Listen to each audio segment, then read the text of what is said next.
อันนี้มองน่ะเด้สระกบ้างอาจารย์เชียวในคุมชากบ้าย่องก็จุนง่ายเรติมงเรอันนี้ชีเพ่ก็ยานเขามอยากจะคลุ้มขัดคงมุ่ยวันสระรบินใครที่มองไงเมียนมุงก็กำลังจะคลุ้มอยู่วันเรติมงเกิดสังถึงคุมิชานี่เรกะเริ่มจว่าอันนี้ยองเชอีแล้วไงชาเรเกิดสังนันซาตยางุนะอันนี้ตะกุเจน่าลากะแล้วจันเนสระกบ้าน้ามิงก็อันนี้ละเป้าเรามีสุนดันกังจังก็สระกบ้าสินุ่มเจ้าจูจุ่มพองปองชานี่ก็นำปัดละข้องนาพงอุบอีตัวบ้าแต่ว่าน่ากระชูไม่จริงเลยเสียกระชาดูว่าโซนแนงอีโซนแนงกระชาออราสระกบ้าเรเวนออราตังเรียยาชีก็ในปันเดในนำปัดละไงหลังดูอีนำปัดละไงหลังดูคู่ไรเสtransit เราก็ช่างๆเลยกันทั่วกราก็งาตั้งไงยังแคนาดามุงดันก็โอตาวอีโอตาวางวยมิวก็พูบกลัวต่องาเร่ทุกคนสาธุก็คุณนิ่งดังไรใส่แต่จ่ออันนี้มองปองชานี่กราก็ดูที่มุงไปสั่งใจลังตัวงาย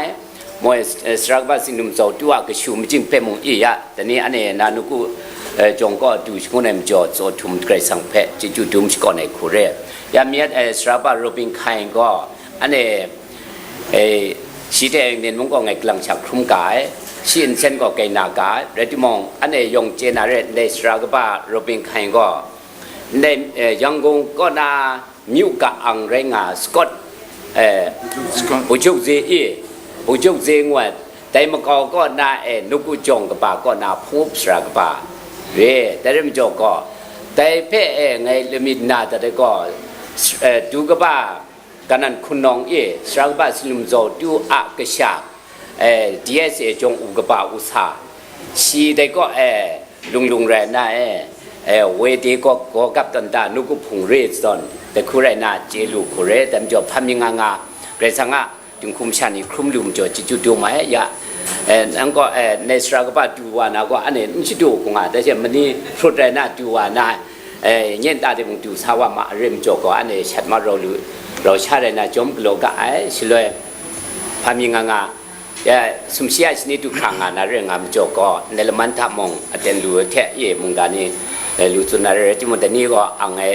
นั่งก็มิงกาตันดาเรติมองจิจุเตเกสังก็นั่งกุนอาซัมโจกาภูมิชานิเปกาขอกาเตียงมิชากดสุญญามิงูนายจอมสุนัยเท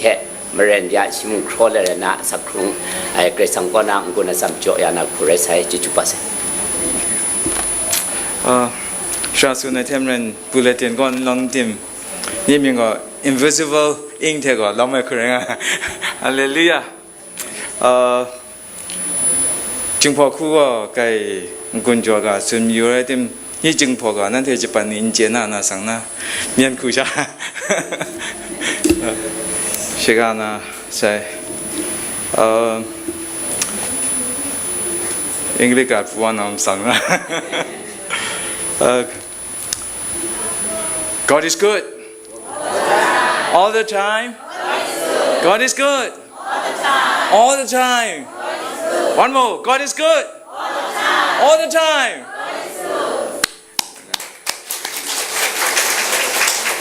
sorry หลักครบจุงไงกูน่ะไม่แล้วสิฮาเลลูยาพี่อาจารย์นำมาเรากูชิมมาเลยဒီမှာဆရာလဲတော်တော်မိတ်ဆက်သွားပြီးပြီဒီမှာဖျားပို့လို့ကျွန်တော်ရောက်လာတာဖြစ်တယ်ပြီးတော့ကျွန်တော်အမျိုးတွေကြီးပဲအများကြီးတခါမှမတွေ့ဘူးတဲ့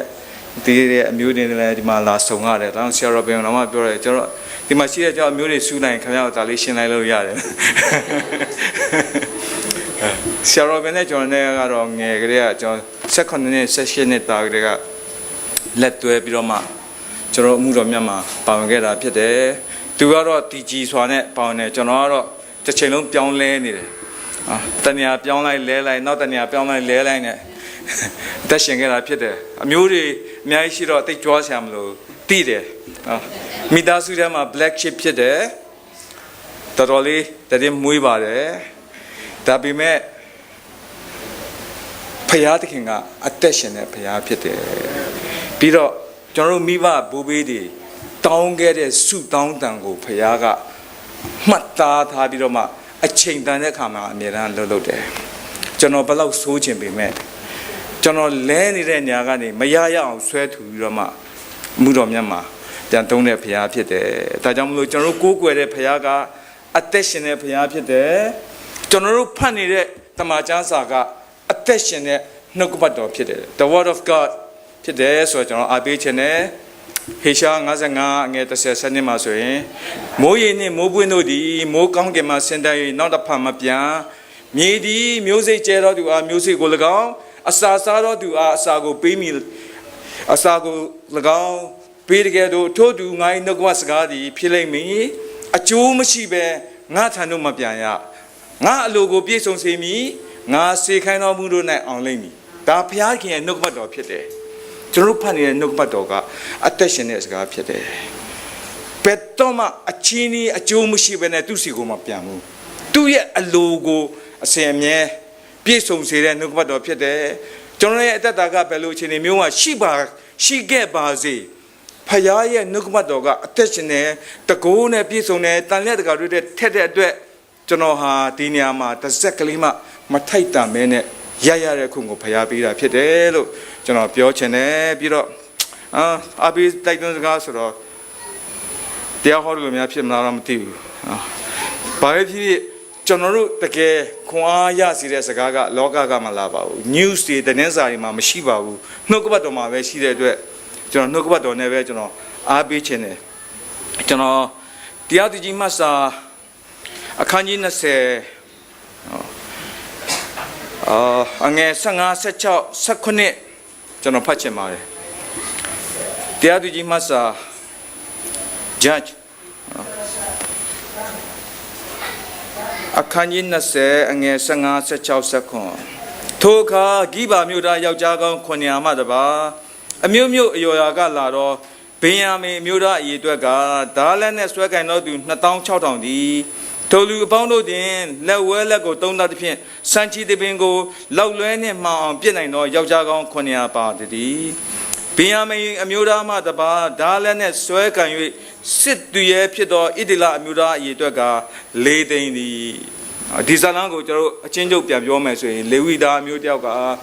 သူ့ရဲ့မိန်းမကသူနဲ့ပြဿနာတက်ပြီးတော့မှအဖေမေပြန်သွားတယ်ပြီးတဲ့အခါမှာယောက်ျားကလိုက်သွားပြီးတော့မှပြန်ချော့တယ်ပေါ့မိဘတွေကိုလည်းတောင်းမှပြီးတော့ပြန်ခေါ်တယ်ယောက်ျားဖြစ်တဲ့သူကလင်္ကာရဲဆွဲထားတယ်အချိန်လေးမှပြန်လာတဲ့အခါမှာညမိုးချုပ်တဲ့အတွက်ဗင်ယာမိန်ခရိုင်ဂိဗာမြို့ကိုရောက်တယ်ညနေဘက်ကလေးကရောက်တာတဲခုမဲ့လူမရှိဘူးနောက်မှအေဖရင်တောင်သားတယောက်ကတောင်ယာကနေပြန်လာပြီးတွေ့တဲ့အခါမှာသူ့အိမ်မှာလက်ခံတယ်ညဘက်ကျတော့ဂိဗာမြို့သားတွေကအိမ်ကိုလာဝိုင်းပြီးတော့မှအန်တယ်ပြုဖို့ကြတဲ့အခါမှာနောက်ဆုံးသူ့ရဲ့မိန်းမကိုရောက်ခမအိမ်ကနေပြီးတော့ပြန်ပြီးတော့ခေါ်လာတဲ့မိန်းမကိုအဲ့ဒီလူတွေအတွက်ထုတ်ပေးလိုက်ရတယ်အဲ့ဒီလူတွေကတညလုံးမတရားပြုကျင့်တယ်မနေ့မိုးလင်းခါဒီမှပြန်လာပြီးတော့အိမ်တကားဝမှာသေနေတယ်ယောက်ျားကကဲပြန်ချစို့လို့မိန်းမကိုခေါ်တဲ့အခါမှာစကားမပြောတော့ဘူးမြဲပေါ်မှာတိုင်းတင်ပြီးတော့ခေါ်လာတယ်အိမ်ပြန်ရောက်တဲ့အခါမှာမိန်းမရဲ့အလောင်းကိုအယိုးနဲ့တကွ12ပိုင်းပိုင်းတယ်12ပိုင်းပိုင်းပြီးတော့မှဣတိလအမျိုးအနွယ်12မျိုးလုံးစီတင်နေတဲ့ပြည်နယ်တွေအတီးတီးကိုသူပို့လိုက်တယ်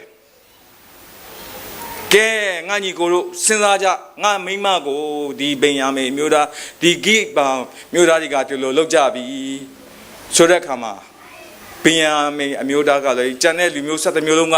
ဒီမြို့ကိုခြီလာပြီးတော့ဒီလူမျိုးတွေကိုတော့ငါတို့ညီကိုတွေဖြစ်တယ်ငါတို့အမျိုးတွေကအငယ်ဆုံးအမျိုးဖြစ်တယ်နော်ယောသရဲ့အငယ်ဆုံးသားဗင်ယာမိန်အမျိုးသားဖြစ်တယ်သူမိန်းမတော်မှဗင်ယာမိန်ကိုမွေးရတဲ့မိသွေးမှာဆုံးသွားတာဖြစ်တယ်ဒီလူမျိုးကိုငါတို့ဆုံးမမှာဖြစ်တော့မယ်ဆိုတဲ့အခါမှာသူတို့ရောက်လာတဲ့အခါမှာဂိဗာမျိုးသားတွေဗင်ယာမိန်မျိုးသားတွေကလည်းနောင်တရတဲ့ပုံမပေါ်ဘူးတောင်းပါမဲ့သဘောမရှိဘူးမင်းတို့7မျိုးလုံးငါတို့ကိုချရင်ငါတို့လည်းပြန်ခံချမယ် ဆိုတဲ့သဘောရှိတယ်ဒါကြောင့်ခုနကကျွန်တော်ဖတ်တဲ့ကြားချက်မှာကျွန်တော်လူစင်းကိုကြည့်တဲ့အခါမှာအရေးအတွက်ကဗင်ယာမင်ဘက်မှာ2600ပဲရှိတယ်ဣသရေလလူမျိုးဘက်မှာ4သိန်းရှိတယ်ဒါပေမဲ့ထူးခြားတဲ့အခု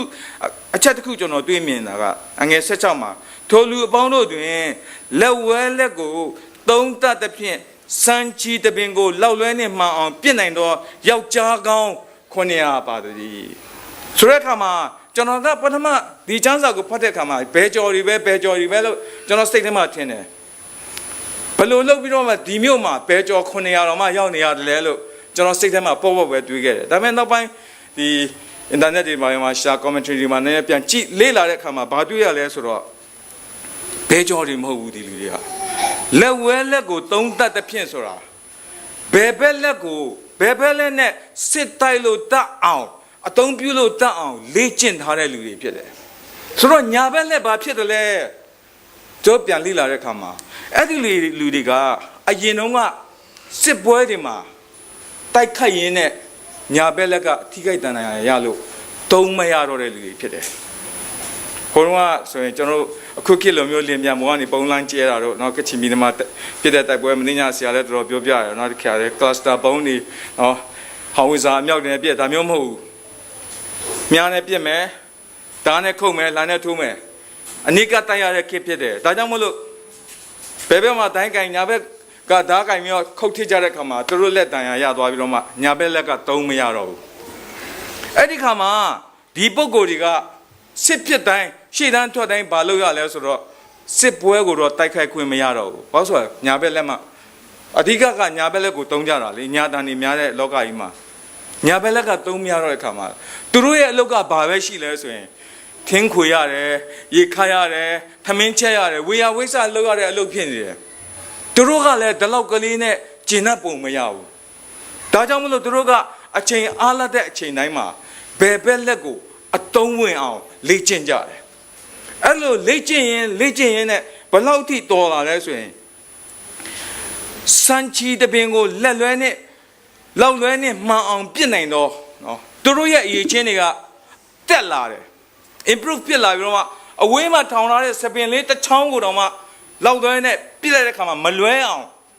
ပြစ်နိုင်တဲ့အင်မတန်အစွမ်းထက်မြက်တဲ့ယောက်ျားတွေဖြစ်လာတယ်ဒါကြောင့်မလို့သူတို့တိုက်တဲ့စစ်ပွဲကမတရားတဲ့စစ်ပွဲဖြစ်တယ်နော်သူတို့ရဲ့ဂိဗာမျိုးတိုက်ပွဲကိုကျွန်တော်လေ့လာတဲ့အခါမှာဂိလဘောတောင်မှာသူတို့ကတန်းစီပြီးဆောင်းနေကြတယ်ဂိလဘောတောင်ဆိုတာကျွန်တော်တို့တတိထားမိကြမှာမသိဘူးနောက်ဆုံးဒီဣသရေလလူမျိုးတွေရဲ့ပထမဆုံးပြင်ဖြစ်တဲ့ရှောလူနဲ့တူတာယောနသန်တို့တည်သွားတဲ့တောင်ဖြစ်တယ်ဒါကြောင့်ဒါဝိဒ်ကစိတ်နာလုံးလို့ဂိလဘောတောင်မှာမိုးမရွာပါစေနဲ့နေမကြပါစေနဲ့အပင်ဘယ်တော့မှမပေါက်ပါစေနဲ့ဆိုပြီးကြိမ်ကင်းခံခဲ့ရတဲ့တောင်ဖြစ်တယ်အဲ့ဒီတောင်ပေါ်မှာသူတို့ကအပေါ်စီကနေပြီးတော့ဘုရင်အမျိုးသားတွေကစောင့်နေတယ်အောက်ကဣသရေလလူမျိုးတွေတက်လာရင်ဒီယောက်ျား9ယောက်ကတန်းစီပြီးတော့အယောက်900ကတန်းစီပြီးတော့လောက်သွဲနဲ့ပြစ်တဲ့အခါမှာအောက်ကတက်လာတဲ့လူတွေအများကြီးတည်ရတယ်ဒါကြောင့်မလို့စစ်ပွဲအစမှာဆိုရင်ထိုနေ့တွင်ပထမဆုံးနေ့မှာဣသရေလလူမျိုး12000တို့ကိုမြေပေါ်မှာလဲ၍တတ်ကြ၏ဒုတိယနေ့မှာဣသရေလလူမျိုး18000တို့ကိုမြေပေါ်၌လဲ၍တတ်ကြ၏ဣသရေလလူမျိုး3000လောက်ကိုဒီ24000လောက်24000ပဲရှိတဲ့ဗိယမိုင်အမျိုးသားတွေကတတ်နိုင်ခဲ့တယ်အဓိကစွမ်းဆောင်သွားတာကဘာတူလဲဆိုရင်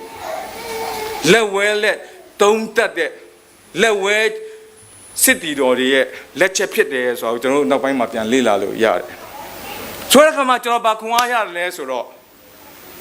ကျွန်တော်ရဲ့အသက်နဲ့ကျွန်တော်ရဲ့ life နဲ့ကျွန်တော်ပြန်ရှင်ပြီးတော့စဉ်းစားတဲ့အခါမှာကျွန်တော်ရဲ့ဘဝကလည်း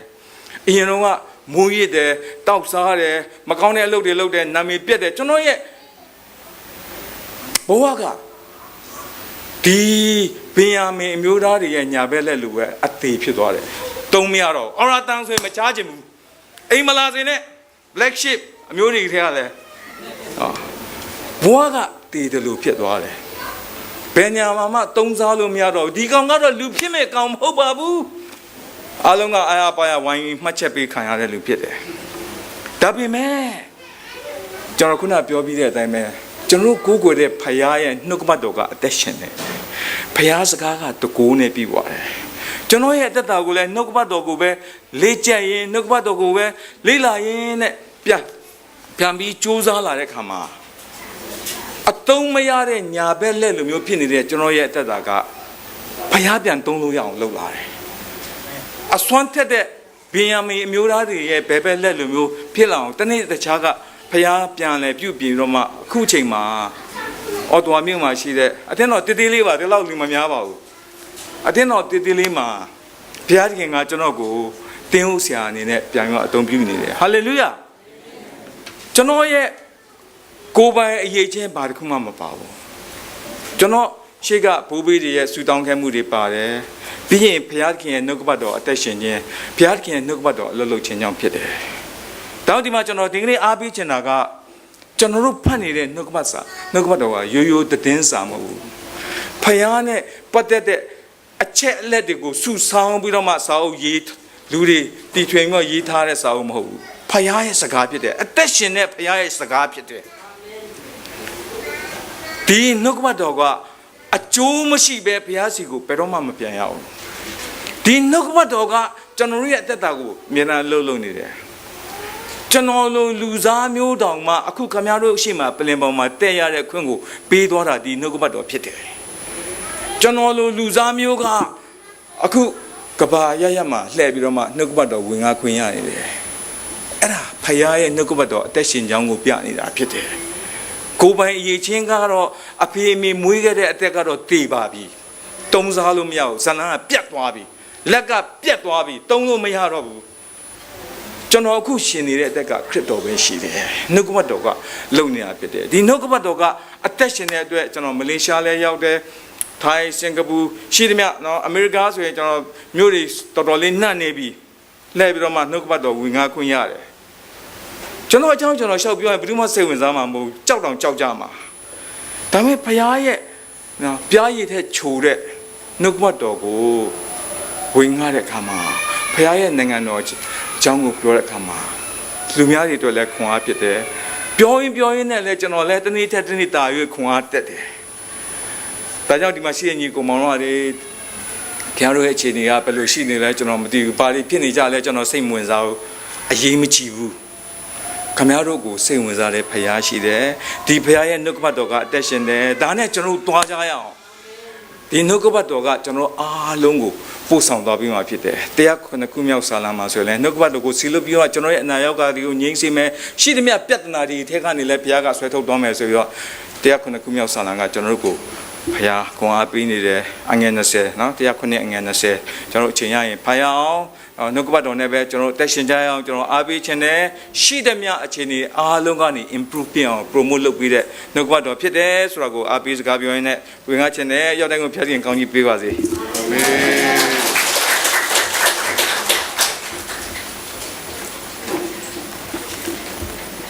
อันนี้เป็นกุญแจการสมัครไว้ชราเรเวนเอาละตั้งเพื่อแก่จุดจุดทุ่มเสกผู้เรล